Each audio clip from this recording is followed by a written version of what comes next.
Olá, seja bem-vindo ao nosso canal. Sou a Luciana Bosa. Iniciamos hoje o projeto de leitura do livro Em Busca de Deus, Minha Alma Anseia por Ti, A. W. Tozer. Se você ainda não é inscrito no canal, considere se inscrever para nos apoiar e também para acompanhar os próximos projetos. E lembre-se de curtir e compartilhar. Obrigada, Deus te abençoe. Em busca de Deus, minha alma anseia por ti. A. W. Tozer. Prefácio. Nesta hora de nada além de uma cegueira quase universal, surge um raio de esperança. No aprisco do cristianismo conservador, é possível encontrar cada vez mais pessoas cuja vida religiosa é marcada pela fome crescente de Deus.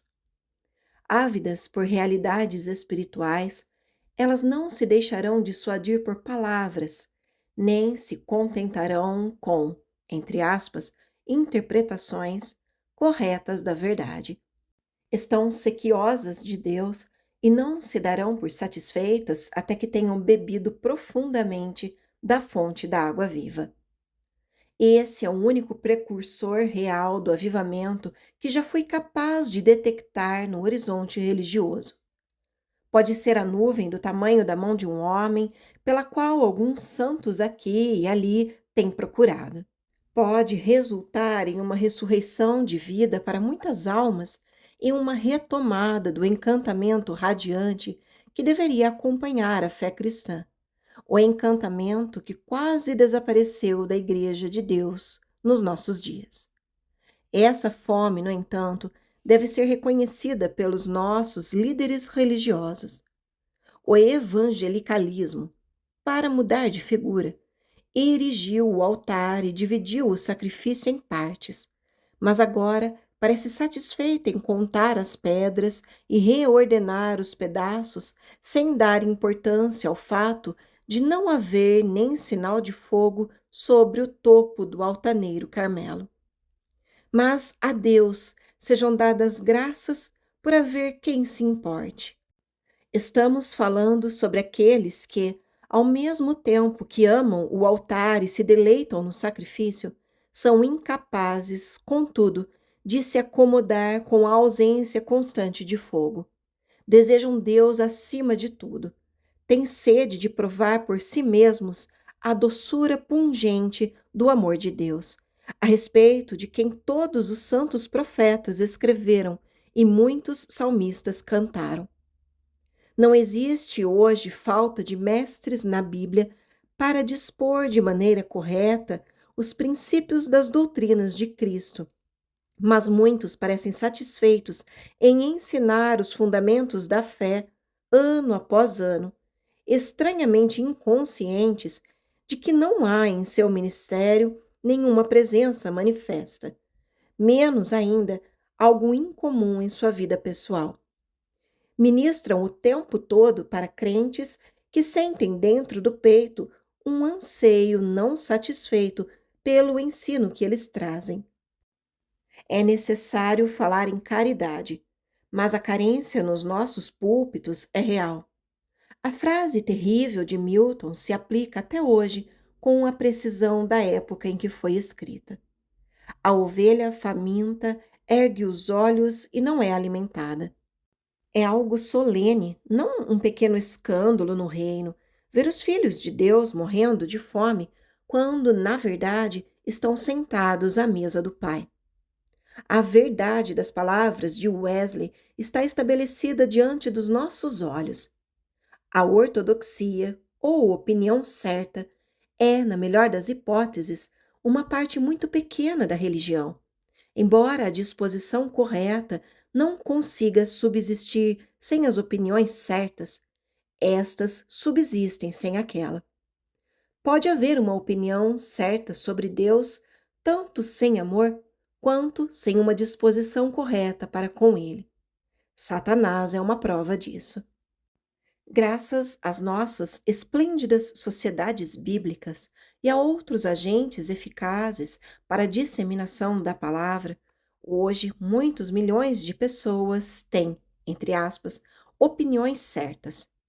provavelmente mais do que nunca antes na história da Igreja. Contudo, eu me pergunto se já houve tempo em que a verdadeira adoração espiritual tivesse demonstrado um declínio mais acentuado. Para grandes porções da Igreja, a arte da adoração se perdeu por completo, e em seu lugar veio essa coisa estranha e diferente chamada de programa. O termo foi emprestado dos palcos e aplicado com triste sabedoria ao tipo de culto público que agora se faz passar por adoração entre nós. A exposição sadia da Bíblia é um imperativo na Igreja do Deus vivo.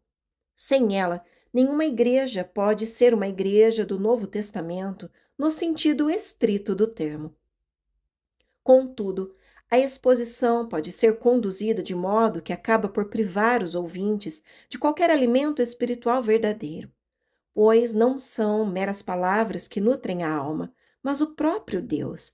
E, a menos, e até que os ouvintes encontrem Deus em uma experiência pessoal, não estarão melhores por terem ouvido a verdade. A Bíblia não é um fim em si mesma, mas um meio para levar os homens ao conhecimento íntimo e suficiente de Deus, a fim de que possam entrar nele, deliciar-se em sua presença e saborear e conhecer a doçura interior do próprio Deus no âmago de seu coração. Este livro é uma tentativa modesta de ajudar os filhos famintos a encontrarem Deus. Nada aqui é novo, exceto pelo fato de ser uma descoberta do meu coração das realidades espirituais mais deliciosas e maravilhosas para mim. Outros que me antecederam foram muito além nesses santos mistérios do que eu, mas se o meu fogo não é tão grande, ao menos é real e talvez haja aqueles que consigam acender sua vela nessas chamas. A. W. Tozer, Chicago, Illinois, 16 de junho de 1948. Capítulo 1. Seguindo Deus de perto. A minha alma te segue de perto, a tua destra me sustenta. Salmos 63, 8. Almeida Revista e Corrigida. A teologia cristã ensina a doutrina da graça preveniente, ou seja, em breves palavras, antes que um homem possa buscar Deus, primeiro Deus deve ter buscado esse homem. Antes que o pecador tenha uma ideia correta de Deus, deve ter ocorrido uma obra de esclarecimento em seu interior.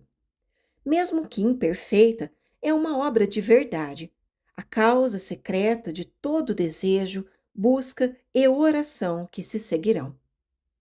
Buscamos Deus porque, e só porque, primeiro Ele pôs um anseio dentro de nós que nos estimula a essa busca. Ninguém pode vir a mim, disse nosso Senhor, se o Pai que me enviou não o atrair. João 6,44. E justamente em razão dessa atração preveniente, Deus tira de nós todo vestígio de crédito pelo ato de nos achegarmos a Ele.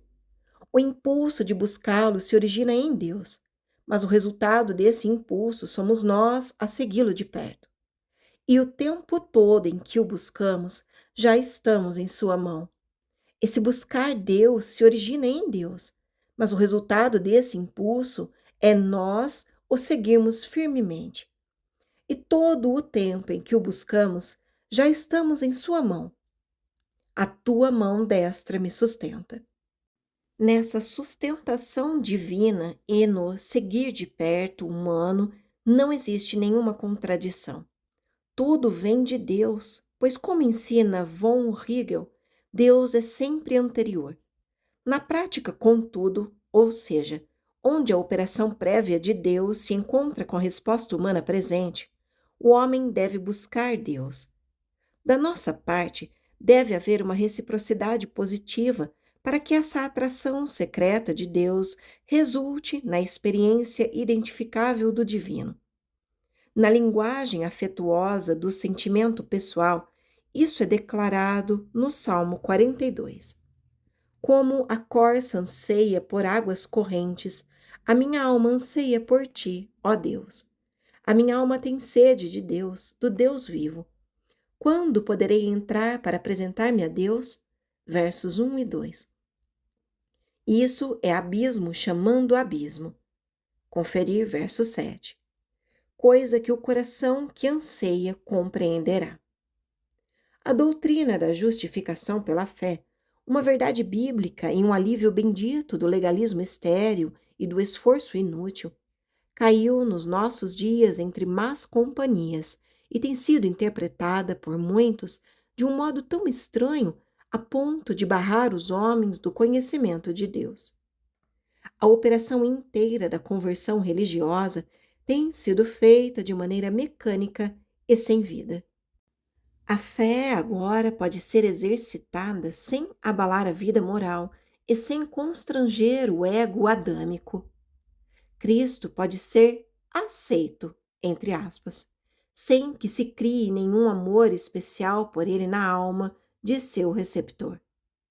O ser humano é, entre aspas, salvo, mas não tem fome nem sede de Deus. Na verdade, ensinam-lhe especificamente dar-se por satisfeito e encorajam-no a se contentar com pouco. O cientista moderno perdeu Deus em meio às maravilhas do seu mundo. Nós, cristãos, corremos o risco real de perdê-lo em meio às maravilhas da sua palavra. Quase nos esquecemos de que Deus é uma pessoa e, como tal, pode ser cultivado como se pode fazer com qualquer pessoa.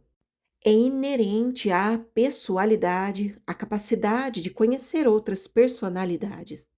Mas o pleno conhecimento de uma personalidade por outra não se alcança em um encontro. Só depois de longo e amoroso intercâmbio mental é que as plenas possibilidades de ambas podem ser exploradas.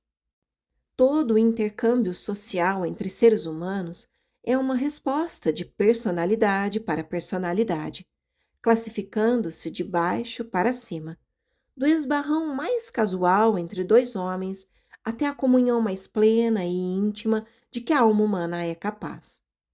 A religião, desde que genuína, é, em essência, a resposta de personalidades criadas à personalidade criadora, Deus.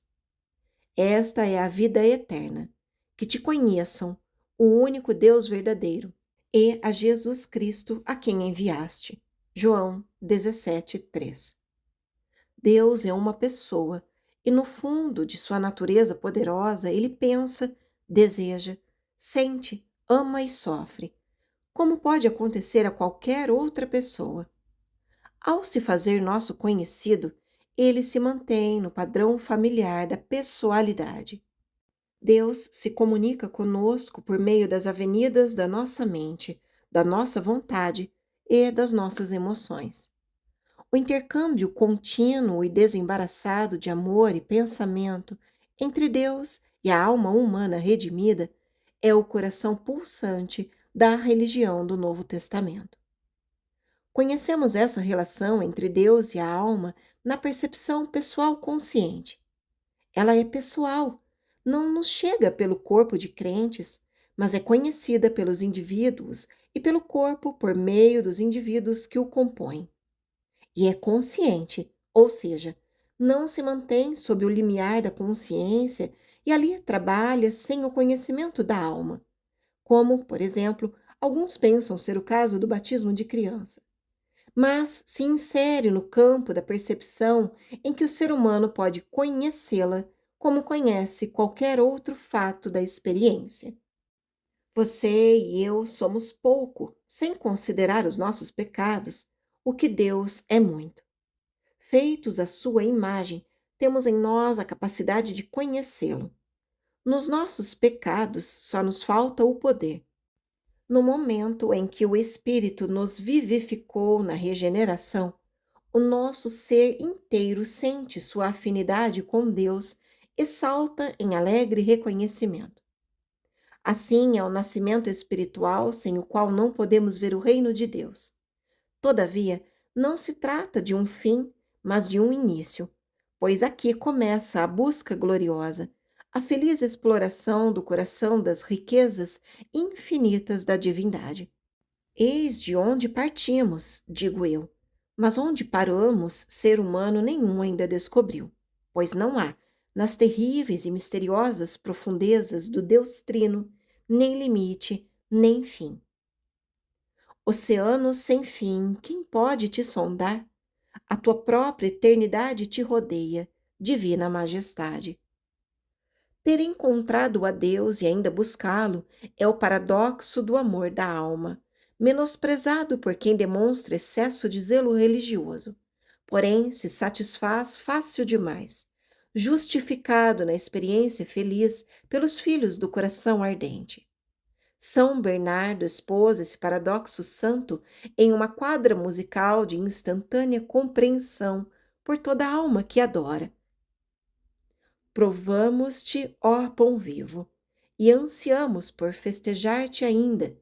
Bebemos de ti, o manancial, e tem sede a nossa alma de se encher de ti. Aproxime-se dos homens e mulheres santos do passado, e você logo sentirá o calor do desejo por Deus. Eles prantearam por Deus, oraram e lutaram, e buscaram-no dia e noite, a tempo e fora de tempo. E quando o encontraram, a descoberta foi mais doce pela longa busca. Moisés usou o fato de conhecer a Deus como argumento para conhecê-lo melhor. Agora, pois, se tenho achado graça aos teus olhos, rogo-te que me faças saber o teu caminho, e conhecer-te-ei para que ache graça aos teus olhos. Êxodo 33, 13. Almeida Revista e Corrigida.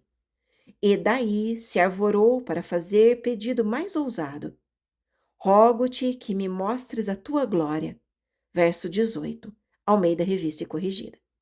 Deus se agradou de fato com essa demonstração de ardor e, no dia seguinte, convocou Moisés ao monte. Ali, em solene procissão, fez toda a sua glória passar diante do patriarca. A vida de Davi era uma torrente de desejo espiritual, e seus salmos ressoam com o clamor dos que buscam e o grito jubiloso dos que encontram. Paulo confessou ser esse desejo ardente de Cristo a mola mestra de sua vida. Quero conhecer Cristo. Filipenses 3:10.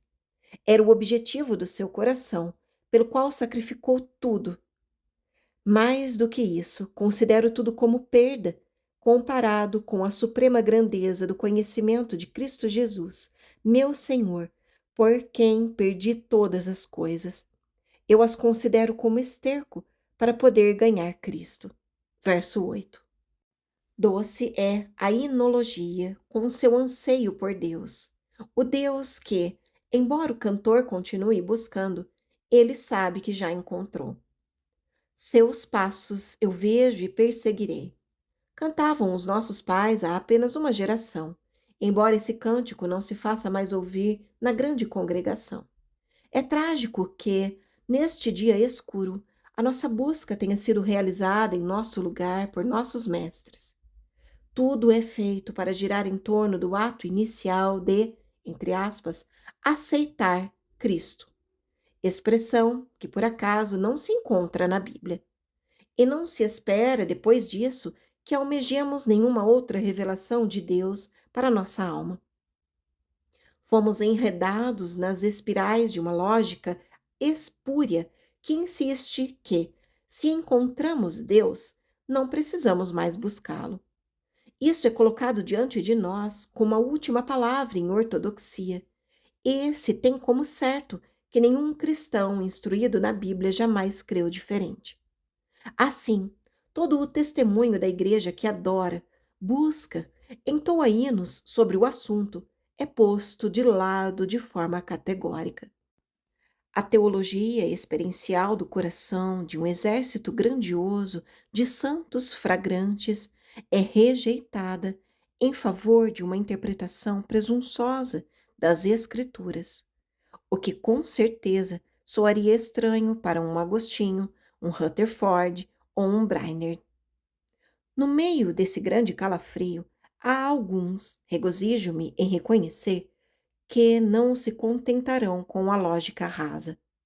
Admitirão a força do argumento e se voltarão com lágrimas em busca de lugar solitário para orar. Ó Deus, mostra-me a tua glória. Querem provar, tocar com o coração, ver com os olhos interiores a maravilha que é Deus. Quero encorajar deliberadamente esse poderoso anseio por Deus. Sua falta nos trouxe à atual posição inferior. A rigidez e a inexpressividade da nossa vida religiosa são o resultado da nossa falta de desejo santo. A complacência é um inimigo mortal de todo crescimento espiritual. O desejo aguçado deve estar presente, ou não haverá nenhuma manifestação de Cristo para seu povo. Ele aguarda ser almejado. É uma pena que, no que diz respeito a muitos de nós, ele espere muito, mas muito tempo mesmo, em vão. Cada época tem características próprias. Neste momento, vivemos uma época de complexidade religiosa. A simplicidade que há em Cristo raras vezes se encontra em nós. Em seu lugar, há programas, métodos, organizações e uma pilha de atividades a consumir o nosso tempo e a nossa atenção, sem jamais satisfazer o anseio do coração. A futilidade da nossa experiência interior, o vazio da nossa adoração e a imitação servil do mundo que caracterizam os nossos métodos promocionais testificam que nós, hoje, conhecemos Deus de maneira imperfeita e sabemos quase nada a respeito da paz de Deus. Se pretendemos encontrar Deus em meio a tanta aparência religiosa, temos primeiro de nos decidir a encontrá-lo e então avançar no caminho da simplicidade. Hoje, como sempre, Deus se revela aos bebês e se esconde em densa escuridão dos sábios e prudentes. Temos de simplificar a nossa abordagem com relação a Deus. Precisamos nos restringir ao essencial, que descobriremos ser felizmente bem pouco. Precisamos deixar de lado todo o esforço para impressionar e nos achegar a Ele com a sinceridade íntegra da infância. Se fizermos isso, Deus, sem dúvida, será rápido em responder. Depois que a religião dá a sua última palavra, há pouca coisa de que necessitamos além do próprio Deus. O mau hábito de buscar Deus é eficaz em nos impedir de encontrá-lo em plena revelação. Nesse reside a nossa grande aflição. Se o omitirmos, logo encontraremos Deus, e nele acharemos aquilo pelo que toda a vida temos ansiado em segredo. Não precisamos temer que, buscando somente Deus, possamos estreitar a nossa vida ou restringir os impulsos do nosso coração em expansão. A verdade é o oposto. Podemos nos dar ao luxo de fazer de Deus o nosso tudo, de concentrar e de sacrificar o muito pelo único. O autor anônimo do velho clássico, A Nuvem do Não Saber, nos ensina a fazer isso. Eleve o seu coração a Deus com uma leve comoção de amor. Tenha-o como alvo e a nenhum de seus bens. Além disso, procure não pensar em nada, a não ser no próprio Deus, de modo que não se fie no seu entendimento, tampouco na sua vontade, mas só no próprio Deus. Eis a obra da alma que mais o agrada. De novo, esse autor recomenda que pratiquemos na oração um despojamento ainda maior, até da nossa teologia, pois basta um intento despido de tudo em direção a Deus, sem outra causa que não Ele mesmo. Todavia, por baixo de todo o seu pensamento, subjaz a base ampla da verdade do Novo Testamento, que explica que Ele mesmo se refere ao Deus que fez você e o comprou, e graciosamente o chamou para a posição que você ocupa. O autor também é completamente a favor da simplicidade. Se o objetivo for traduzir a religião em uma só palavra que a descreva muito bem, o melhor é parar e escolher uma palavrinha de uma sílaba só, pois uma é melhor que duas, visto que, quanto mais curta, mais de acordo com a obra do Espírito.